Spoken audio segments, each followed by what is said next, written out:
Friends, today I am going to tell about 96th Divya Thiru Ayodhi Perumal சக்கரவர்த்தி திருமகன் ரகுநாயகன் விற்றிருந்த திருக்கோலம் வடக்கே திருமுக மண்டலம் தாயார் சீதா பிராட்டி விமானம் புஷ்கல விமானம் தீர்த்தம் பரமகய தீர்த்தம் புஷ்கரணி சராபு நதி பிரதிக்ஷம் வரதன் தேவர்கள் முனிவர்கள் மங்களாசாசனம் பெரியாழ்வார் குலசேகர ஆழ்வார் தொண்டர்குடி ஆழ்வார் கலியன் நம்மாழ்வார் 13 பாசனங்கள் பாடியிருக்கிறார்கள்.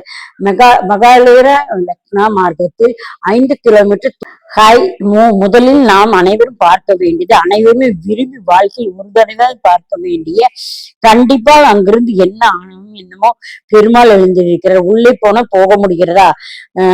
சௌக்கியமாக உள்ளே போய் தவிக்குமா தரிசனம் செய்யணும் நம்மால் போக கூட முடியாது போல் இருக்கிறது.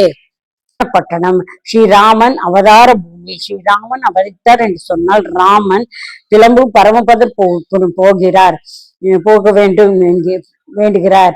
அப்போது அந்த தேசத்தில் இருந்து புல், மண், பூனை, எறும்பு, மட்டை, குதிரை, மக்கள் அனைவரும் ஒரு மிச்சம் விடாமல் அத்தனை பேரும் அழைத்து கொண்டு போகிறார். அப்பா, என்ன அந்த ஊருக்கு ஒரு பெருமை! முக்தி தரும் திருத்தலம். முதல் திருத்தலம் அயோத்தி, மதுரா, மாயன், காசி, காஞ்சி, அரவிந்திரா, துவாரகா 7 திருத்தலங்கள்.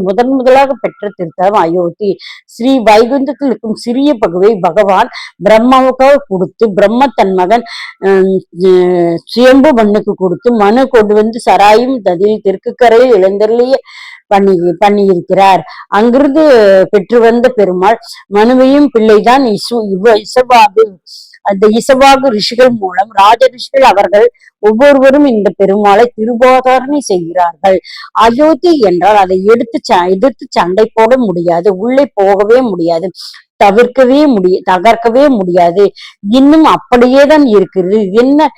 எந்த வேளையில் பெயர் வைத்தார்கள், இன்றைக்கும் அப்படித்தான் இருக்கிறது. ராமன் ரொம்ப சாமர்த்தியக்காரர். பெரிய ராஜாக்கள் எப்போதும் தொண்டர்களை வேலை வாங்கி கொண்டே இருப்பார்கள். யாராவது 2 வேளை உறங்கினால் அவர்களுக்கு ஆகாது என்று சொல்லிவிட்டு கொண்டே இருக்க வேண்டும். நாம் எல்லோரும் வேலையாட்கள் தான், யாரும் முதலாளி இல்லை, எல்லோரும் வேலையாட்கள் தான்.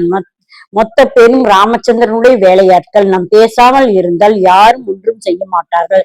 சக்கரவர்த்திக்கு காவல் போதது, எங்கேயும் காவல், எல்லோரும் பார்த்து காவல், எங்கு பார்த்தாலும் காவல், எங்கு பார்த்தாலும் துப்பாக்கி மாயம், ஏமாத்திடும் ராம மாயம், மொத்தமும் ராமன் மயம். நாம் சௌக்கியமா போக எவ்வளவு இருக்குது அல்லவா? அயோத்தி நகரமே தோல்வி இல்லாத ஊர்.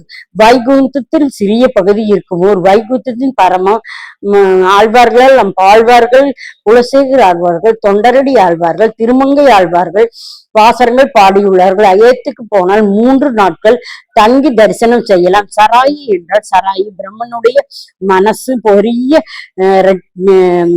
பொய்கை. அவருடைய மனதில் பெருமாள் நினைத்து கசிந்து ஓடி வந்தது. அதனால் தான் சராயி என்று பெயர். சராயினுடைய தெற்கு கரையில் தான் பெருமாளை எழுந்தள்ளி இருக்கிறார். சராயி நதிக்கரையில் கோதானம் செய்வது மிக மிக சிறந்தது. 36,000 40,000 ஆகுமே என்று யாத்திகர்கள் 15,000 என்று ஒரு பசு கொடுக்க முடியுமா? பெருமாள் அப்படியெல்லாம் நம்மை சிரமப்படுத்த மாட்டார். தரையில் படிக்கட்டுகள் அந்த பசுக்கள் கண்டு குட்டியுடன் இருக்கும். அவர்கள் நம்மை அழைப்பார்கள். நாம் 100 500 கொடுத்து அந்த கன்றுக்குட்டியின் வாளை பிடித்து அதை பிடித்து தானம் கொடுப்பார்கள். அதற்கு அங்கேயே பிராமணர்கள் இருக்கிறார். அந்த இடத்தில் இருந்து எல்லோரும் எங்கேயும் போகாது. அந்த பசுமாடும் அங்கேயேதான் இருக்கும். அந்த 200 300 டன் நம்மால் 30,000 கொடுக்க முடியாதல்லவா? ராமன் அனுகரிக்க வேண்டும் என்றால் அப்படியே அப்போது கங்கை நதி கரையில் போனால் தான தர்மம் செய்ய வேண்டும். 10-15க்கு மேல் நம்மால் முடிஞ்சது நம் கடவுளுக்கு கொடுத்தது. அது ராமனுடைய அனுகிரகம். நமக்கு போக வேண்டும், அங்கேயே பிரார்த்தனை செய்ய வேண்டும். முக்கியமான இடம் ராம ஜென்ம பூமி. அவர் எல்லோரும் ராமர் எல்லாரும் என்ற திருநாமம். ராமர் ஜென்ம பூமி தரிசனம் செய்துவிட்டு சிறைக்கு ராவணன் சீதைக்கும் அந்த புறம் அதை ஆனந்த பவனன் என்று பெயர். அங்கு ரொம்ப முக்கியமான விட அந்த மண்டபம் முழுக்கும் தங்கமாக இருக்கும். பெருமாள், தங்கள் ராமர், சீதை, லக்ஷ்மணன் எல்லோரும் அங்கேதான் இருப்பார்கள்.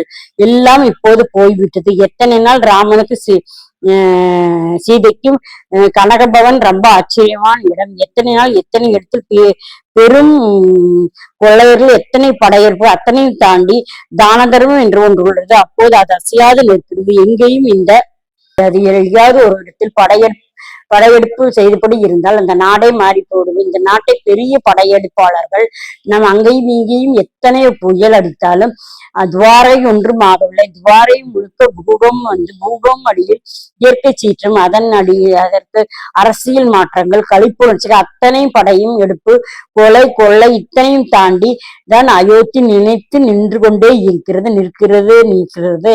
அது அயோத்திக்கு உண்டான ஏற்றம், மதுரைக்கு உண்டான ஏற்றம். அயோத்தி கனகபவனத்தில் சாயங்காலம் போனால் காராத்தி தரிசனம், சூழ தரிசனம் ரொம்ப முக்கியம். ஊஞ்சல் சேவை நடக்கும். அதை சுற்றி வந்தால் பரத் பவனுக்கு கீழே நீண்டு நின்ற தசரத நீண்ட புத்திர காமஷ்டி செய்த இடம். அதை தசரத சக்கரவர்த்தி புத்திர காமஷ்டி செய்த இடம். அதை பரத் பவன் என்று சொல்லுவார்.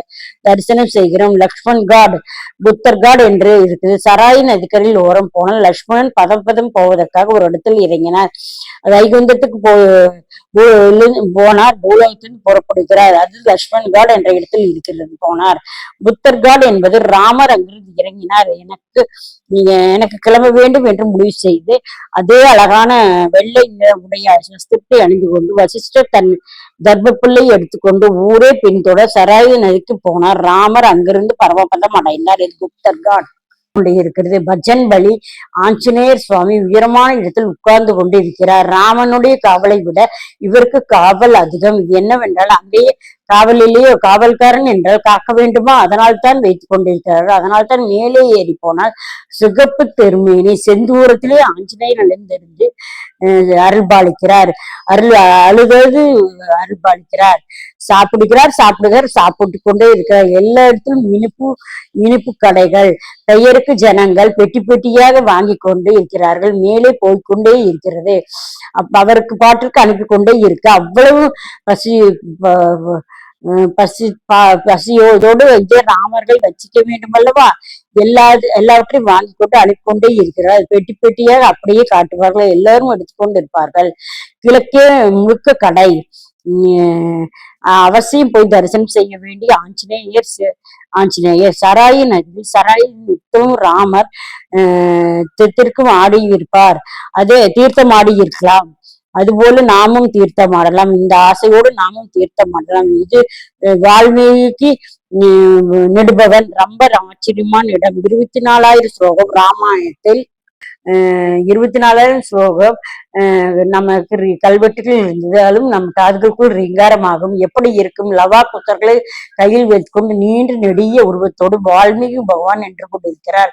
தெற்கு பக்கம் போன ஒரு சந்நிதி அமர்ஜித் மந்திர் என்று பெயர். அது தெற்குக்காரர்கள் ஏற்படுத்தி பண்ணி வைத்திருக்கிறார்கள் கோவில். கடைசியாக அயோத்தியில் இருந்து வெளியே வந்தால் அந்த நந்தி கிராமம். பரதன் அங்கேயே தங்கியிருந்து 14 ஆண்டுகள் ராவணன் பிரதிநிதியாக அயோத்தியை ஆண்டார். அவர் நாட்டுக்குள்ளேயே போகவில்லை. பரதன் நாட்டிற்கு உள்ளே போகவே இல்லை. அங்கே இருந்த அனுமன் பரதனை சந்தித்து ராமன் ஜெயித்து விட்டார், வந்து கொண்டிருக்கிறார் என்று செய்தி சொன்னார். ஆகவே மூலவர் ராமன் சக்கரவர்த்தி திருமகன் ரகுநாயக்க பெருமாள் வடக்கு திசை நோக்கி அமர்ந்த கோலம். சீதாதேவி தாயர், சராயு நதி, பரமபத புஷ்கரணி, பரதன், இவர்கள் தேவர்கள் முனிவர்கள் சேவை சாய்த்து கொண்டிருக்கிறார்கள்.